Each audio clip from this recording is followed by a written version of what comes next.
Tov, Shalom Aleichem. Welcome everybody to the Aliyah Day. Today we're going to be talking about due process and court procedure as it relates to the law of Moshe from our Parashah Shoftim today, beginning actually in Deuteronomy chapter 19 and verse 15. You would expect that in this parashah, which is Shoftim, which is judges, that we would have discussions about legal proceedings. And today we'll be talking primarily about witnesses and the need for two witnesses. But we're going to get into discussion of due process a little bit in general. I'm going to educate you on things that you might find interesting, because there's in our modern time with the news and so forth, you hear a lot about court proceedings, trials. There's legal, there's politicians who are being accused, and then there's local people and so forth. And a lot of people don't pay much attention to the legal system and the judicial system, aside from what they see in a movie or they hear in some type of TV show, which that's all fantasy. And there are other terms that people hear. And I thought I would just define some of those terms. I do have actually a little bit of a legal educational background. I went to college for some of this, because I had every intention, actually, at one point in my life, of being an attorney. That's what I thought I wanted to do. So anyway, that's true. That was actually my desire, 20 years ago or so. I practice law now, just a different kind of law. But anyway, I thought I would share some of these because I think it might be helpful for you, and just might be fun for you to learn some of these things. Our judicial system in the United States is by no means perfect. Trust me. It has lots of flaws to it. There's fail safes supposed to be in place for different things, but sometimes they don't always work. By the way, did you know in the United States, this is interesting to me, but people talk about the power of the governor, or perhaps the power of a senator or a congressperson, or maybe the president of the United States, or what have you. But one of the most powerful people in America is your local district attorney. In every county, or in the case of Louisiana, a parish has a district attorney. And the district attorney, in a lot of ways, has basically all power. There's really no check or balance that I'm aware of for a district attorney. They can pretty much do whatever they want to do in terms of filing charges against people and that type of thing. It's really interesting, and you ought to look into that. We're not going to talk about that any great length on this program today, but it is interesting, and I do want to make people aware that probably one of the most important people that you could vote for on a local level in your local county, your local district, is the district attorney, because they have a lot of power. Yeah, it's pretty interesting, actually. A lot of people don't know that, but they have that is a significant role. The next person I would say in a local county who has a lot of power is your sheriff. A lot of people don't know that the sheriff really is the most powerful law enforcement person really in America. Even the FBI, when they come into a local situation, they pretty much have to get the sheriff's permission. In fact, there was a sheriff here in North Texas, gotta love Texas, that a number of years ago, when they were talking about illegally banning rifles and so forth, said that he would arrest any FBI agent or any federal agent who came to enforce that unconstitutional law. And the interesting thing is that the sheriff has the power to do that. He can put handcuffs on a federal agent. It's pretty interesting, isn't it? You know, look into that too. Those are interesting topics. But we're talking today about due process. I love talking about this topic with respect to Torah, because one of the things that people blaspheme the Torah with all the time, or very commonly, is that it's just it was a burden. Back in the olden days, under that old meanie, yucky Torah law, people could just get stoned to death. It was like the wild, wild west.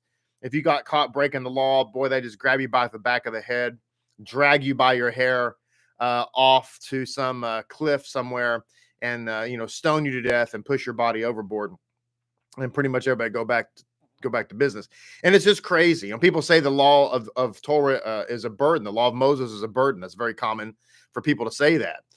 But notice that there's never a follow-up question. It's kind of like liberal media. Nobody ever asks them the follow-up question, such as, really? Like, what's an example? They just get away with saying, the law of Moses is a burdensome.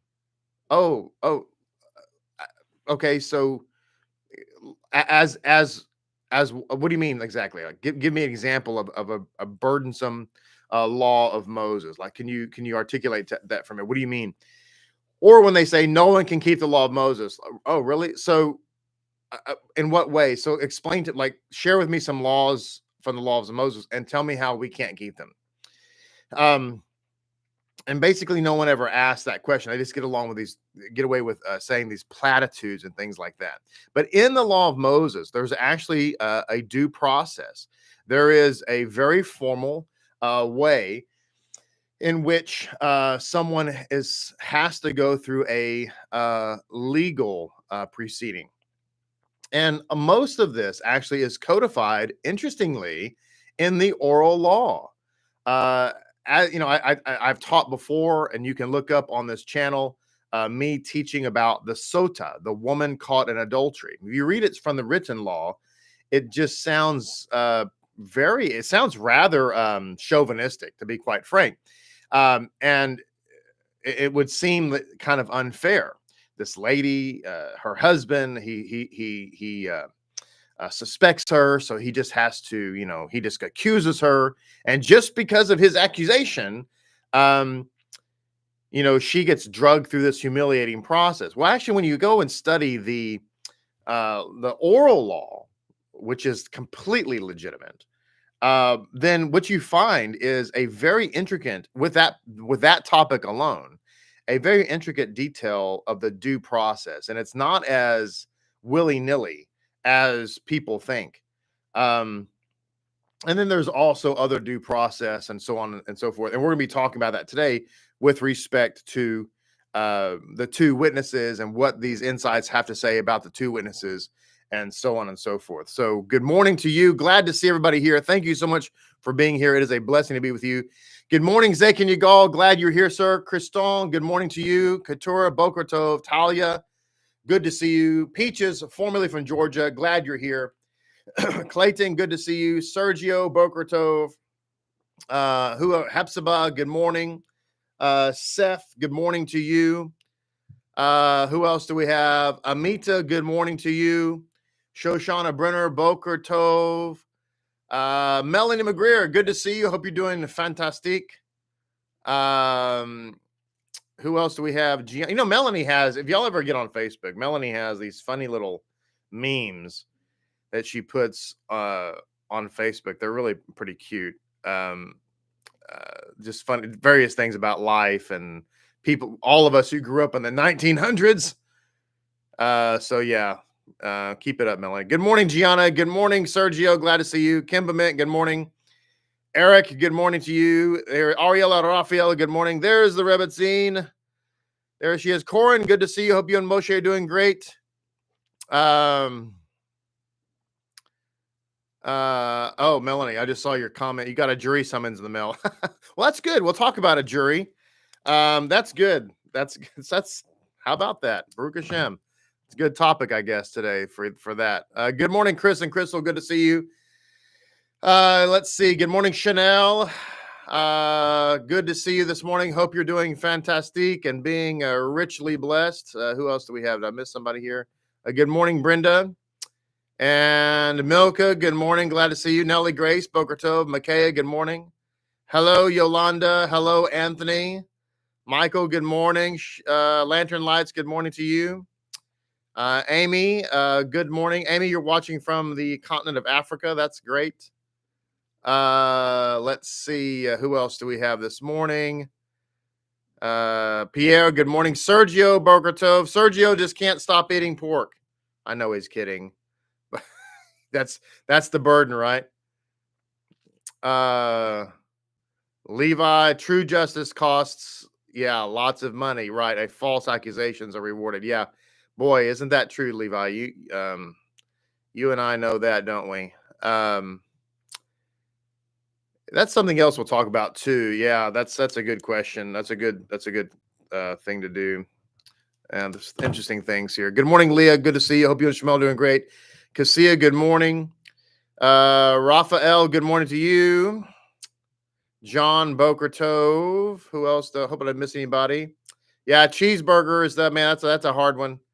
And cheeseburgers and the inability not to eat chicken Alfredo. That's bad too. You know, it's funny because we had Carmelo here. Moshe is Moshe. Carmelo being a native Italian. And so when he was here, it was great, him fixing food, but it was so cute because we were at the store and buying, because he was going to make us as big a homemade Italian meal, which was amazing. And I mentioned to him that, we don't, and of course he agrees, obviously he's a Jew. So we don't eat meat and dairy together. So I said, we don't have chicken Alfredo, but instead we have, good morning, Thelma, by the way. Sorry, I missed you. We have like salmon Alfredo. And he looked at me, with this, I mean, a look of offense on his face, like, and he said, Alfredo has chicken. Without chicken, it's not Alfredo. So evidently, to the pure Italians who actually are from Italy, there is no such thing as a salmon Alfredo or a veggie Alfredo. If it doesn't have chicken in it, it's not Alfredo. So just so everybody knows, if you happen to be around an Italian, like a real one, don't ever say that. Good morning. Who else do we have? Let's see here. David White. Good morning to you, sir. So glad that you're doing well. So glad your brother is doing well too, man. It's amazing. God, thank you, HaShem, for the miracle. Good morning, Z-Ray, watching this morning from his jitterbug. Good to see you. And have I missed anybody? Did I say good morning to Chanel? Let's see. I think so. And Baruch HaShem. All right, praise God. Well, let's dive into this. Talk about some. Let me share a couple of things with you. Just this is with respect to due process. Did you hear these in the news? I've been hearing this in the news lately again because of different things going on with all kind of people everywhere. But let's talk about a couple of terms here. Then this might help you when you're watching the news. So first of all, in the United States, we talk about due process, court procedures, all of which, by the way, interestingly, come from Torah. So here's the interesting thing. The very fact that we have due process, the very fact that we have court proceedings, all of this is based ultimately on the law of Moses. So it's funny. On one hand, people disparage the law of Moses as being hard and burdensome and not realizing that our modern Western system of justice, which from the United States point of view originated from English common law, actually is based on the law of Moses. By the way, incidentally, there's only one state in the union who doesn't utilize the English common law method, but actually uses the Napoleonic method, and that is Louisiana, because Louisiana used to be France. But anyway, I digress. So we get all this from the law of Moses. Ultimately, it's based upon that. But let's talk about a few terms that you might be familiar with, and we're going to discuss these because the way when we won our independence from England, a lot of people are familiar with taxation without representation. They might be familiar with some other things, but I find that most people don't really think about the fact that when we won our independence from England, one of the reasons why we fought this Revolutionary War was because people were being unjustly prosecuted. You could just accuse somebody and there didn't have to be any evidence. You could jail them. There was no due process. Like, our due process rights were taken away or not even given to us or what have you. And so that's one of the reasons why in the Bill of Rights we have things such as unreasonable search and seizure, et cetera, et cetera. So again, a lot of people don't realize how important due process is. The other idea is, and this is where it's really got lost in the sauce in our modern age, and I want to encourage everybody to not think this way. And here we have, Melanie, who's received a jury summons, and that's good. A lot of people go into, and listen, I understand, rightly so. They go into a court proceeding. Maybe they're going to be a potential juror, or maybe you're just somebody who's listening to the news, and you hear that somebody has been arrested, or they've been indicted, or they've been accused, and we automatically give the benefit of the doubt to the state, to the government. If you're in England, you would say to the crown. But that's not the way it's supposed to be. Now, granted, a lot of times when people commit crimes, I mean, it's pretty obvious. They got it on videotape. The person robbed somebody at the gas station, and there were a bunch of witnesses. Therefore, when they get arrested, it's kind of like, yeah, I know, I got 10 people saw you do it, and I get all that. But the principle is supposed to be that the person who is accused is innocent until proven guilty. I will tell you, however, that in our modern system of justice, that rarely, if ever, is the situation. Everybody just presumes that they're guilty until they're proven innocent. It's supposed to be the other way around. And that's really what in this section of two witnesses talking about the court proceedings here in Parashat Shoftim. This is why you're supposed to have two witnesses. You're not supposed to be accused on or be sentenced or be convicted on the testimony of one witness. And the other problem too here, and there's, again, as I said, a lot of the crimes that we're talking about are people that commit crimes, and we know they did it because we have it on videotape and so forth. But there's a lot of other type of crimes that we really don't know. And what Levi just pointed out is that when somebody is falsely accused, which is very easy to be done here in America, unfortunately, that the problem is that, okay, you say, well, you're falsely accused, but it's okay. It'll work out in the court system. That you'll eventually get to the truth. Yeah, I mean, hopefully, not always, prayerfully you will. But it can and often will cost you tens of thousands of dollars. So you see, it's a big mess. But let me go over a couple of terms here that might help you kind of know what's going on. So when somebody gets arrested, that anybody can be arrested, really. On what's called probable cause. That's the lowest. You don't have to have any witnesses for probable cause. Basically, the police officer can just think that you think that you probably committed a crime. It's the lowest standard. There's a probability, and the problem is here, once somebody gets arrested, that's always on your record forever. You can say, well, I got arrested, but they let me go 10 minutes later, realized that it was they were mistaken. Oh, that's great. Guess what? It's always on your record. And every time you fill out an application for anything, you have to say, were you ever arrested? Yes. And you can see how that automatically taints people's reflection. This is why it's so important for us to have people in law enforcement who are good people, which is not always the case, unfortunately. We have Barney Fives out there, sadly. But I'm sharing with you this information because most people don't know this. They just presume in order to be arrested, you pretty much have to have like 10 witnesses. That's not true at all. The police officer could just not like you. It's true. You say, well, he will get in trouble. Well, maybe. But guess what? There's a big internal affairs investigation there as well. I'm not saying that all cops are bad. They're not. I'm actually pro-police mostly. But I'm just saying that this is a potential issue. In other words, you're not supposed to just assume that the person, you're supposed to be kind of neutral. Like, let's see how these things fall out. Then you have, it's another term that people hear in the news a lot of times. They'll hear the word grand jury. Anybody heard the word grand jury? When you hear the term grand jury, that sounds like this is like a really significant jury. It's like a special jury, like the Great Sanhedrin, right? Could you agree with me about that? It's very deceiving. The grand jury is a secret jury made up of citizens, yes, and ostensibly the grand jury was initially designed to hold the government in check. The government says, we arrested this person because we think they probably committed a crime. We're presenting this to the grand jury.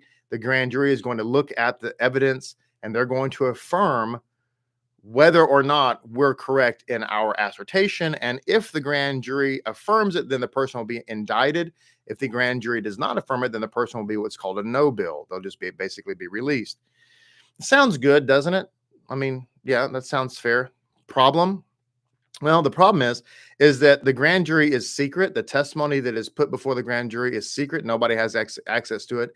And the defense is not invited to the party.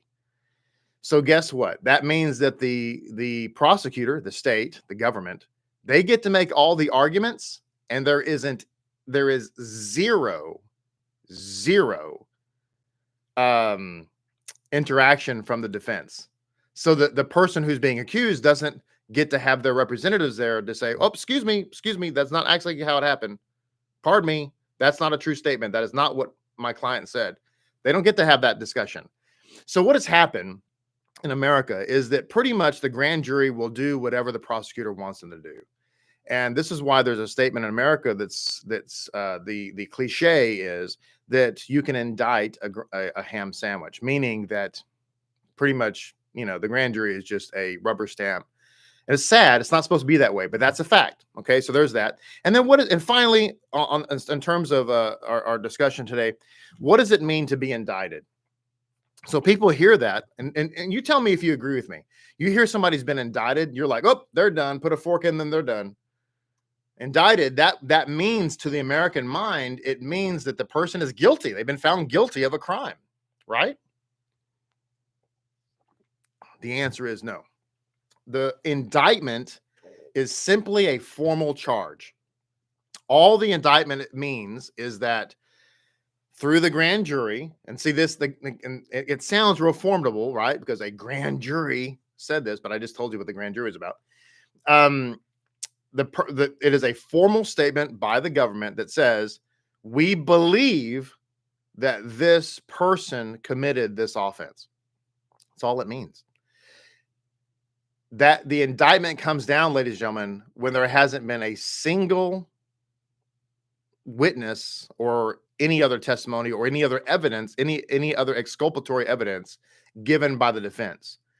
So the first time that the defense gets to react to a case is when they have an indictment. So do you see how kind of unfair that is? Before the defense can even react, before the defense can even say, wait a minute, that's not what happened. There has to be an indictment first. But here's the trick, is that in America, once you give an indictment, public opinion is that the person's guilty. You see what I'm saying? And that they've all been through. Don't you agree? It sounds like they've kind of been through a trial already. But what you don't know is that the indictment comes down before there's even a case discussion. And then eventually you go through a process, and eventually you come to a trial. And when the jury shows up, and this is my final statement about this process in America, but it's, again, remember, it all comes from the Torah, as we're about to find out, is that when the jury goes to the courtroom, the jury is supposed to look at the defendant and say, you're innocent until the state proves you guilty. And the duty of proof is on the state, not on the defendant. The defendant is not supposed to have to prove a thing. It's the state that has to prove. But again, that's rarely how it works out. Usually the jury walks in the room and it presumes that the state is telling the truth. And ladies and gentlemen, I'm just going to say right now, that's a dangerous place to be. And that's how justice systems get corrupted, is when you start believing the state automatically. And you shouldn't do that. So let's look at this topic. So again, everything I've just said goes back to our Torah portion today about two witnesses. And it's actually a mitzvah. It comes from Sefer Hinuk, mitzvah 523. the prohibition to render judgment based upon the testimony of a single witness. Okay. Which, by the way, in my view, would be a violation of Torah law with respect to a grand jury. A grand jury is listening to one witness. They're listening to the prosecutor. And all the people that the prosecutor wants to bring in to say, yep, this person committed this offense. Okay, well, where's the other side? So, it's not, in my view, it's not a fair process. And there's many attorneys who believe that whole process needs to be overhauled, but it probably never will. Because frankly, it's a real power play for the state. It's real hard. The state doesn't like you to take power away from them. It's really, really difficult to change that. But you have to have two witnesses. I want to point out something that the Kale Tumash says, by the way.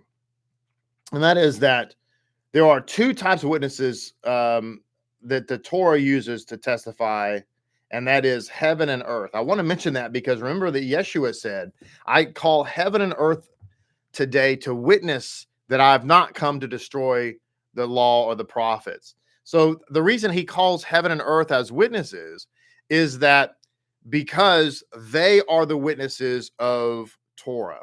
Okay. And I wanted to point that out because it just testifies, pun intended, that Messiah is speaking from a Torah concept. So mitzvah 523, the prohibition to render judgment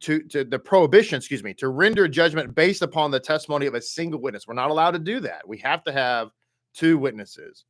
And later it tells us, by the way, that if you have a false witness who came in to testify, that whatever that false witness intended to happen to the defendant, in this case the victim, that the punishment will now apply to the false witness. So the Torah actually puts and you can imagine how this would deter false witnesses. I think we ought to have this in our country, to be quite frank. Listen, you're going to testify against this person that they committed robbery. Let's just say that, okay. And as a result of your testimony, your testimony is potentially going to lead this person to go to prison for, let's just say, 15 years, potentially. Okay. Well, just know that if you're found to be a false witness, if it turns out that your testimony is in any way, shape, or form false, just know that you're going to go to prison for 15 years. Now, do you think, ladies and gentlemen, that might deter some witnessing? Of course it would, and it should, right? We don't have that in America, unfortunately, but the Torah had that. The Torah had that. So it says here, this mitzvah teaches that we, the Jewish courts, are forbidden to mete out corporal punishment, capital punishment, or malchut, which is stripes, based on the testimony of a single witness, even if that witness is exceptionally righteous or wise, or it says here in Sefer Hanuk, even if that witness is a prophet. Regarding this, it is stated in Deuteronomy 19:15, a single witness shall not stand up against a man for any punishment or penalty. Now, think about that for a moment. You're not even allowed to have a single witness for a case, even if that witness is a prophet. There has to be multiple witnesses. There has to be at least two. So turning now to Ma'am Loez, on this verse, a single witness may not validate a case against a person's guilt or blame for any offense that he may commit. A case can be valid only on the testimony of two witnesses or more. Now, by the way, a lot of people read this kind of stuff I'm talking about today and they spiritualize it, right? But I want to point out that the Torah here is talking about legitimate cases. This is not, let a thing be established on the testimony of one or two witnesses, two or more witnesses, or whatever. People, you know what I'm talking about. You've heard that in a spiritual context. But I want to make it abundantly clear. The Torah here is talking about like literal court cases.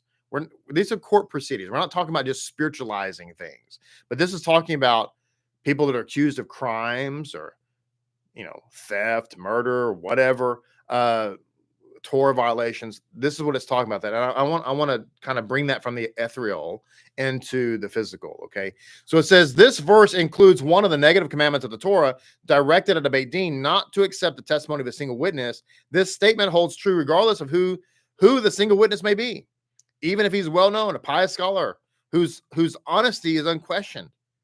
From this verse, we know that two ordinary Israelites provide completely valid testimony sufficient to condemn someone to death, whereas a single Jew, no matter how great, provides no legal admissible testimony at all. Now, why is this the case, by the way?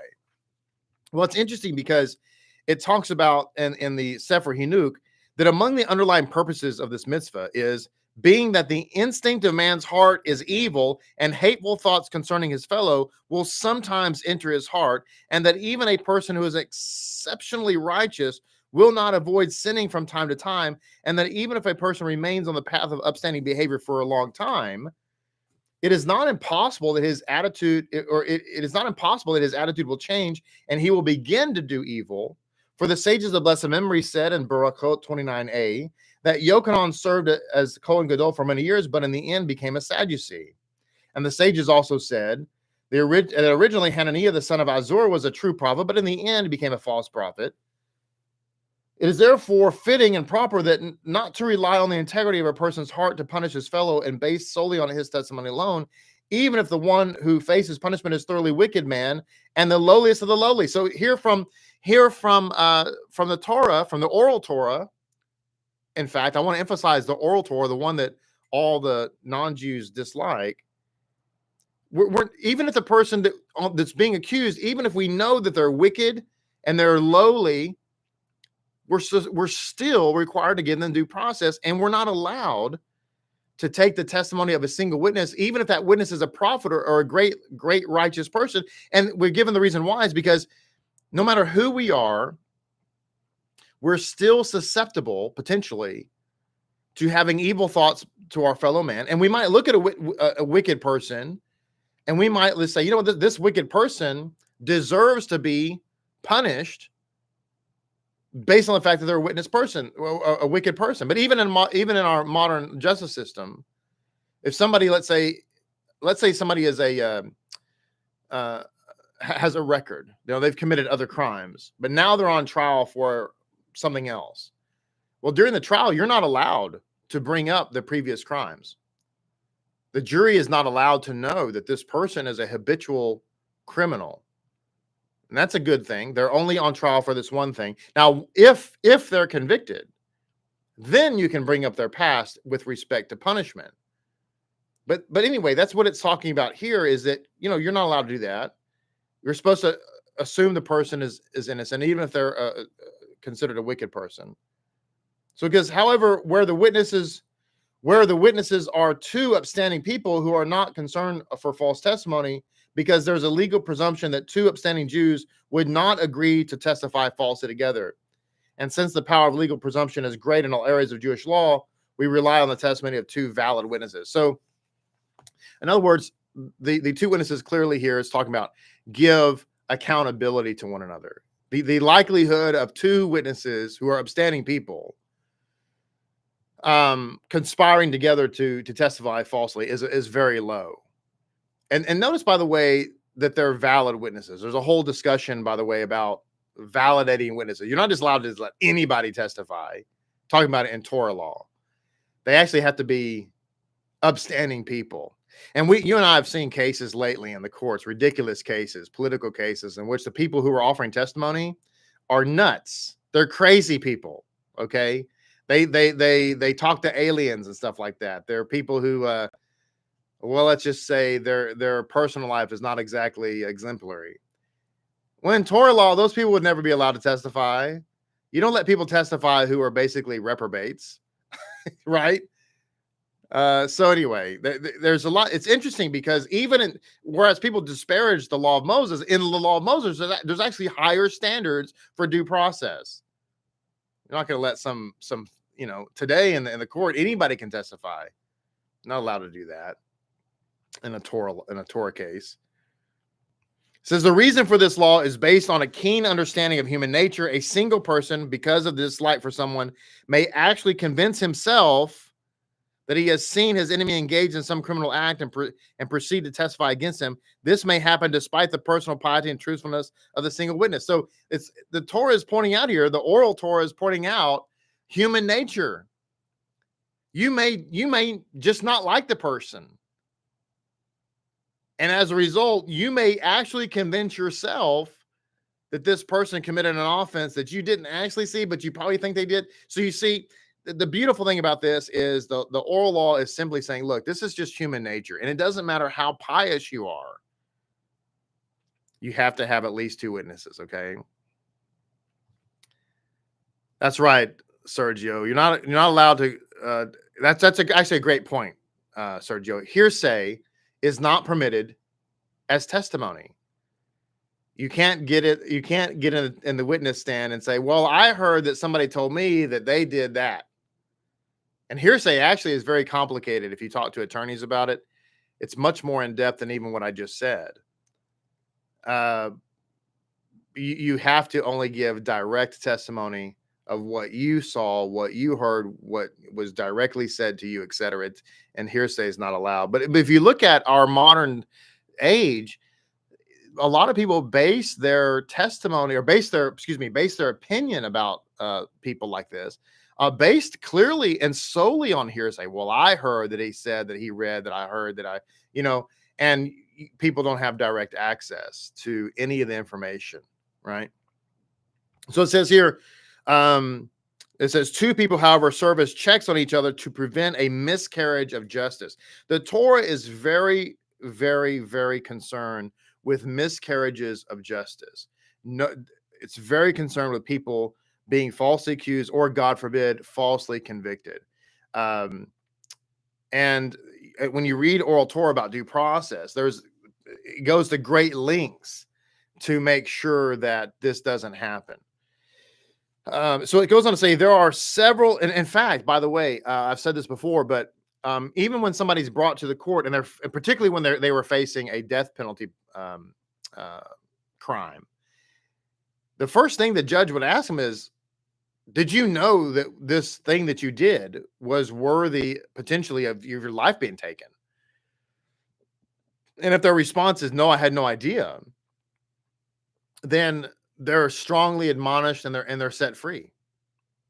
And I think that's really interesting. We don't have that in American society today. If you break a law, even if you say, I didn't realize that was a law, it doesn't matter, right? But interestingly, under Torah law, Pharisaical Torah, I want to emphasize here, this is talking about oral law a lot of times. The Pharisees said, hey, look, if you weren't even aware it was a law, then we're going to warn you. But of course, you only get one warning naturally. So if you commit the same offense again, then you're going to be, tried for it. But I just find it interesting that the example I just gave, like if you go out there and you commit an offense, and then your defense, part of your defense is, I didn't realize that was against the law. I didn't know. I had no idea. The court doesn't care. You're still going to be prosecuted. We see the difference. So in Pharisaical Judaism, there's actually more grace in Pharisaical Judaism than there is in our modern culture. Isn't that interesting? So it says here, there are several exceptions to this general rule of requiring at least two witnesses. One, there are, in the case of a suspected adulteress, okay, the sota, where a single witness who testifies that he saw this married woman sin with another man is sufficient to prevent her from drinking the waters of bitterness, okay. Numbers 5:24. In the case of the Elga Arfu, a ritual for an unsolved murder, Deuteronomy 21:1, where a single witness claiming he knows the identity of the murderer is sufficient to halt the performance of the ceremony. And 3, in the case of a wife testifying that she knows that her husband died, where her testimony is sufficient for the beit din to allow her to marry another. By the way, going back to the sota, because I mentioned that a second ago, I just want to mention by the fact that with respect to the sota, yes, the sota, it's the testimony of one witness, in this case, really her husband.